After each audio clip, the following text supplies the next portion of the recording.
Welcome to the Daily Deuce. I'm Gary Graves from just outside Louisville, Kentucky, and in Maryland, home of the Baltimore Orioles and the just concluded Preakness Stakes, John Webster. How you doing? Hey, Gary, doing real good, man. I hope everybody out there is doing well. Another exciting week in sports. We had the Preakness, as you say. We're going to talk about that today. We're going to wrap up these NBA playoffs. We had two elimination games, and two elimination games. We're down now to the Final Four conference finals, and we're going to talk about that. But we'll start off by talking about the Spurs eliminating the Timberwolves, and then we're going to roll into the Cavaliers dominating the Pistons. Well, basically, the Spurs dominated the Wolves as well. Both of those games had 30-point leads. So, Gary, man, talk about what's going on with San Antonio, how they took apart Minnesota. John, we've talked all season about a team maturing and whether they're ready and such. And I think in this case, they matured a lot more than we expected to be the number two seed in the West. I think they improved from 34 wins last season to 62 this year. They're the number two seed, and we got the matchup that I think we pretty much expected from the beginning of the season with San Antonio and the defending champion Oklahoma City Thunder. And only thing I can say about that is Wemby. I mean, it's all because of Wemby. If he isn't the X factor and everything else on that team, I don't know what is. I mean, they have some good pickups. When they got De'Aaron Fox, he's been another complimentary player, and I'll even pull out another ex-Kentucky name that I did not expect to be this good, this effective, Keldon Johnson. And if I Mm-hmm. recall correctly, he's the NBA Sixth Man of the Year. And you can go through just about that whole roster. And I was just looking at some stats today, and just amazed by some of the other names that have contributed. You're talking about Stephon Castle, and I hope I can say this one. Let's see, Champagne, which sounds like champagne. Um, Dylan Harper, Devin Russell, guys like that. They have gotten a lot out of this roster in a hurry. They're where they wanted to be, and really, I think they pose a huge matchup challenge for the Oklahoma City Thunder. As good as the Thunder have been this season, that every time they've run up against San Antonio, it's been a dogfight. And I want to say they lost 3 out of 4 meetings this year. You probably know that better than I do. Lost 4 out of 5. 4 out of 5. And, Okay. let me back up. The Spurs took apart Minnesota from the opening tap until the end of the game. It was all San Yeah. Antonio. Yeah. You're talking about Um, talking about the clincher. yeah, it Yeah. was all San Antonio. Anthony Edwards went down to the other bench with 8 minutes to go. Said, "I've no more, no mas. We're done," and shook everybody's hand. How do you feel Um, about that, by the way, as a coach?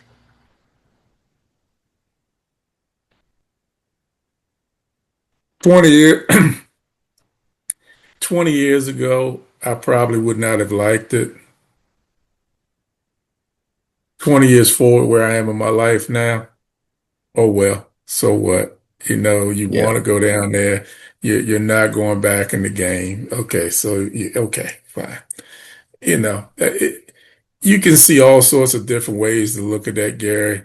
You can see some people saying some people even said it was bad sportsmanship for him to do that. It depends on how you I, want to look at it. I think what he did, I think it showed a lot on his part. He went over there and he said, the better team won. Congratulations to y'all. Good luck to you. Could he have waited till the end of the game? Yeah, he could have. But is it really a big deal for me? No. Um, They are a player or two away from where they need to be. As I always like to say, you need somebody to come ride with you. You can't drive and not have a partner in the car with you. And right now, Hmm. they don't have a consistent person in the car with Anthony Edwards. Um, And his health is an issue too. yeah, I think right now that the better team won, San Antonio. And as you're moving forward into this series against San Antonio, against Oklahoma City, Oklahoma City is good. They are the NBA champions for a reason. They have the best record in basketball for a reason, but they just don't match up well with San Antonio. What I I, I think I think Oklahoma City can win because San Antonio is young and haven't been through this yet. But also, I think because they're young, they haven't been through it yet, and they have no idea what to be afraid of, also helps them too. So, I like both of What's that these saying? teams. They don't know any better. That Yeah, being I young, like they I don't know like I any like both of them. Uh, Oklahoma can go 8 or 10 deep, and the ninth or tenth person can still bring 17 points off the bench. That's how better. good they are. I think both teams are class acts. I think they are well-run organizations, and that's not to knock any other organization. I don't mean it like that, but I just think they really do a good job at what they're doing. With that being said, I want Oklahoma City to win, but I think San Antonio gets them. So we'll see how that plays out, man. Yeah, it's I'm sticking with OKC, and I'm gonna say, John, that they'll win it in 6 games for the main reason that you just mentioned, their depth in terms of going 8 to 10 deep. You've got guys that can give you that 17-point effort off the bench if you need it. They spread the ball around. And I think that owes to the now two-time MVP, Shea Gilgeous-Alexander, in terms of involving everybody else. Um, I don't want to say it's a wash between Holmgren and Wembanyama, yeah, Wembanyama in the paint, because Wemby just brings so many different weapons, and he can shoot a three. Holmgren can shoot a three as well. The challenge for Oklahoma City is really going to be really containing him, keeping him from moving along the baseline. They're going to have to try to keep him in one spot and make him pass to somebody else, maybe on a perimeter, maybe, across the court or something for a mid-range jumper. Um, both teams can shoot the three, but John, you and I have discussed many times that if you live and die, if you live by the three, you're going to die by the three. And you can pile up a lot of twos and still build a lead. They did that in essence against Minnesota. The Spurs did, and of course, when you're looking at OKC, they have swept both series. They have been just about perfect in every way, even though they haven't looked perfect. It's just that I think they're a team now that, having won a championship.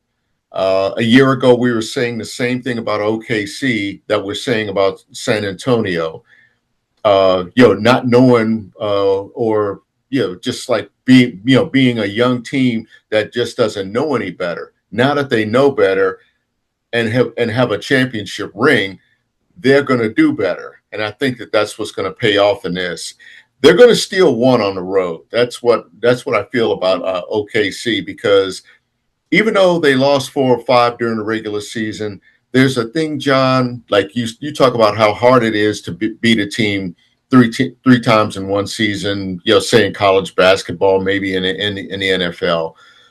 Familiarity, if you've heard this term, breeds contempt. In this situation, I think that familiarity, they've had time to rest. I think it's probably been almost a week or something since they clinched, and they'll kick off tonight as we right after we wrap this up, and I think, of course, they'll be at home, they'll be hyped.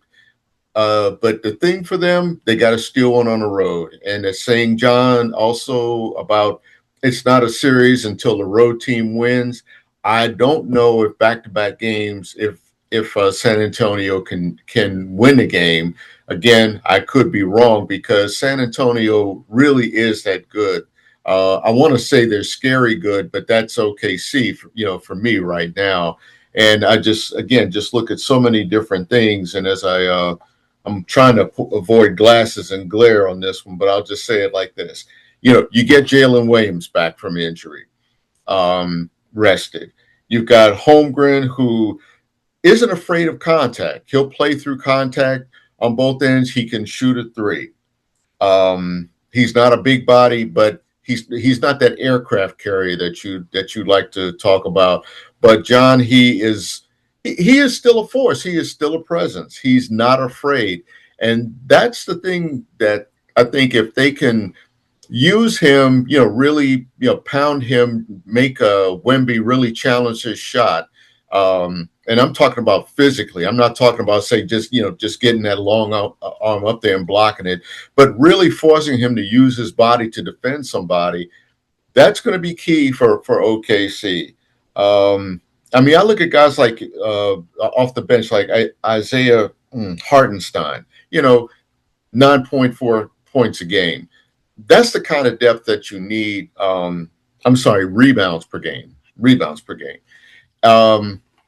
And I think it's OKC's efficiency. And the number that really jumped out was, I think it was like 126 points per 100%, 126.2.1 per 100 possessions. God, that's a lot to say.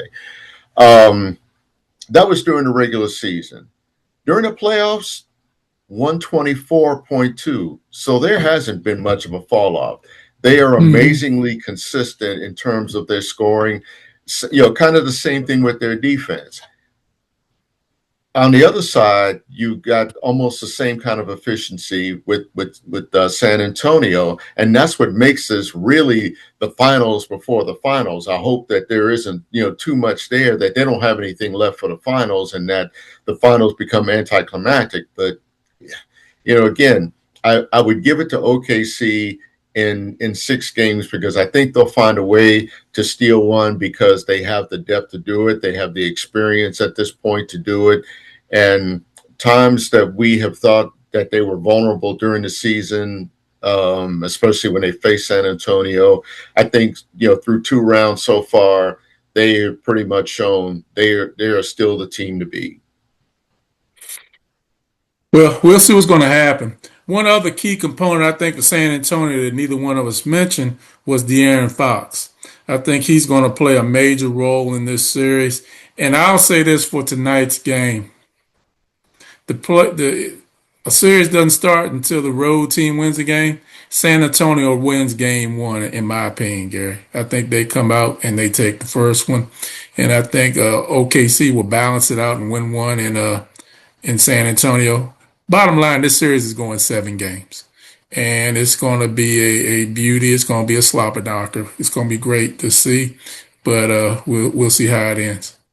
Now on that other side in the East, the Cleveland Cavaliers dismantled the Detroit Pistons, led from start to finish, went up by as much as 30 points in the 7th game clincher, and now they're moving on to face the New York In New Knicks. York, And I think Cleveland played a really good game last night.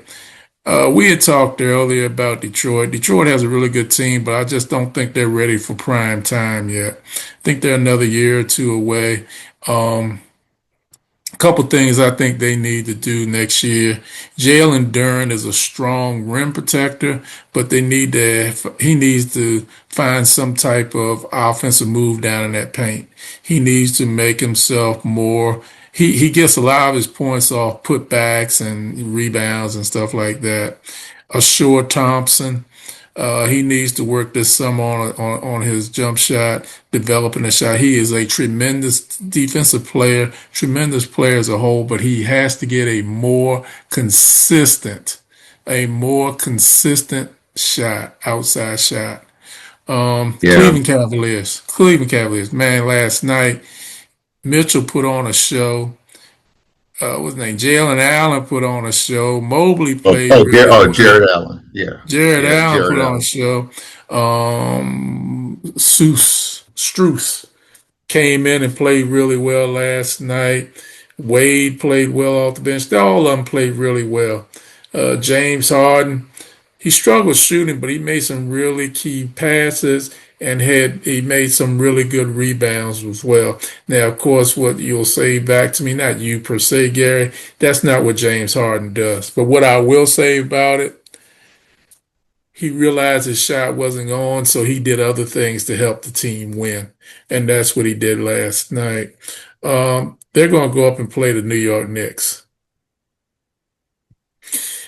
Tough series, but I think the Knicks will beat the Cleveland Cavaliers. Uh, I think I think Donovan Mitchell will put a show on Broadway in Madison Square Garden, but I think the Knicks will beat them in six. Um, the Knicks are tough, man, and I think also what they have developed now, they've worked on. Now they have Carl Anthony Towns as a point center, and his passing ability is phenomenal. He's made some good decisions. Now, I'm not a big fan of having my aircraft carry that far from the basket. You know that, Gary. But it's working, and then when it works, you don't mess with success. I think that what's his name, Jason Hart. I think he is playing really well. Brunson is going to be a key component in this series. Brunson is going to have to get his points and his assist. I think he will. He is going to be a key part to what's going to happen. Anunoby is coming back from a hamstring injury. I think that's going to help them a great deal too. So again, I think the Knicks in six. What do you think, man? I'm picking the Cavs in seven because now this is a series that I believe can really be, excuse me, a slugfest, slobber knocker, as you alluded to with the other series. The concern I'd say for the Cavaliers in winning. Well, look, before I get to that, I'll say why I think they're going to win. I think you're seeing you've seen Donovan Mitchell step up and be the leader that Cleveland wanted him to be when they acquired him. Mm-hmm. Um, I think I think the biggest thing with Cleveland is their composure on the road. They won two of the last three games in that series against Detroit, in Detroit, which is hard for any team. It's one thing to win one road game, but they go and win two out of three when it really mattered the most. And they Mm-hmm. won, and really the game five win, as dominant as game seven was for them, that game five win where they were down and they just fought back, they tied, they were up, blew the lead, goes to overtime, and it looked like they still won going away in overtime.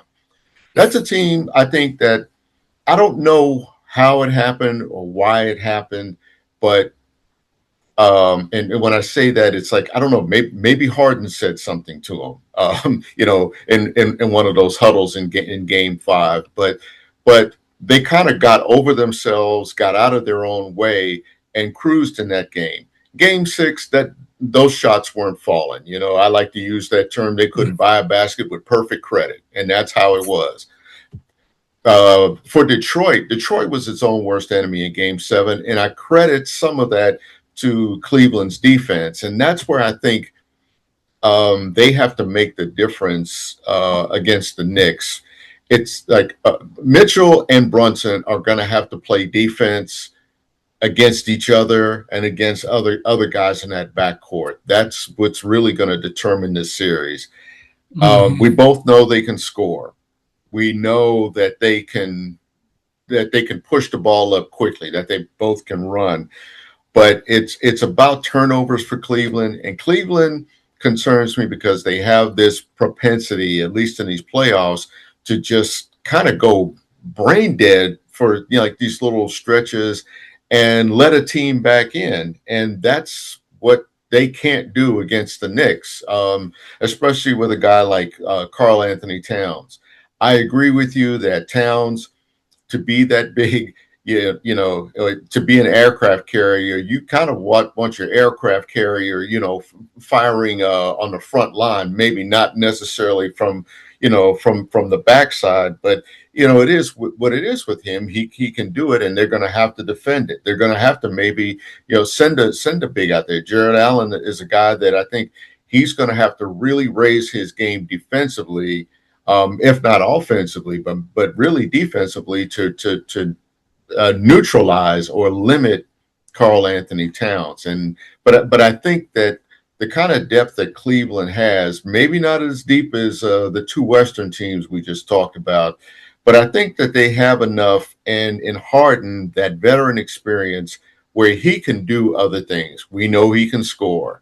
He actually plays defense better than we give him credit for. You think about all Mm-hmm. the points, but the way they disrupted Detroit, I mean, really discombobulated them, to use like a 25-cent word there, I think was probably the most impressive thing in those two wins in that series, the two road wins. And that's something they're going to have to do in New York. You bring up some really good points, Gary. It's going to be an interesting series. You're saying Cleveland in 7. I say the Knicks in 6. Now let's roll over real quick and talk about what happened over here in Laurel Park this past weekend with the Preakness. Napoleon Solo won. Tell me a little bit about it quickly, Gary, and also let us know, will Napoleon Solo go to the Belmont? I think well, I'll answer your second question first. Yes, I think he will go to the Belmont. Excuse me, because um, a race like the Belmont, it's a mile and a half. It is really a true test of these horses. I think we're really going to see how a lot of the horses, the Derby horses, will run over a longer distance, including Golden Tempo.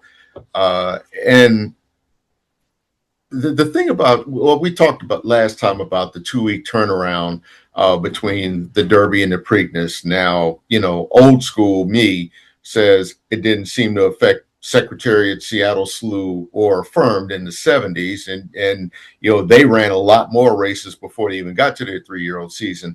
The horses are different now, and the trainers rightfully want to look out for the horses' welfare. But Napoleon Solo, I think, really showed something. He had some disappointing performances in the Derby preps, and I think they were wise to hold him back for a race like the Preakness, because that's probably more of a sprint than, say, than the Derby at a mile and 3/16. And you're going against a smaller field, and you have to.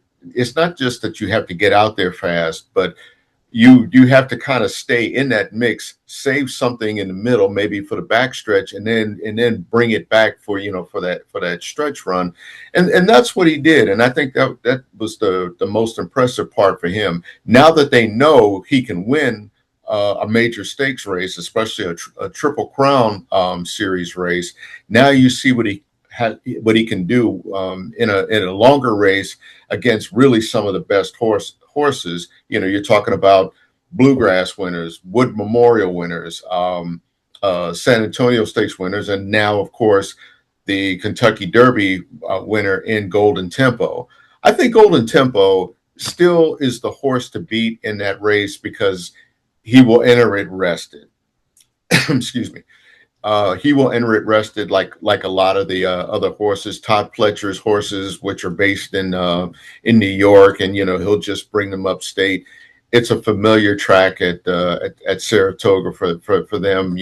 One more year, and I think going in that you still have to look at Golden Temple, especially from the way that he came from the back, from dead last at one point to win that race with a stretch run that I haven't seen really since Rich Strike at 80 to 1. And Rich Strike came in on a railing. That's one thing. But Golden Temple came from the outside. He had to cover a lot more ground just to get into contention and really turned it on from there. That was really an impressive stretch. So I think looking ahead, when we talk about this in a couple of weeks, I think I'll try to break it down for you in terms of horses that I think show the potential to run that longer distance and save their best for last, because that's really where you'll need it. Man, thank you for that update, man. You really bring it really well on like you do on everything else, but that horse racing, you really broke it down. Go ahead and take us home, Gary. Well, John, we didn't even talk about the PGA Championship, but again, the PGA Championship, I don't want to say it's a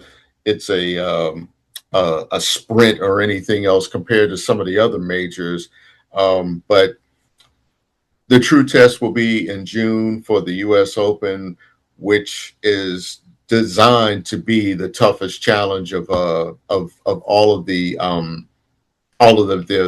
golf majors.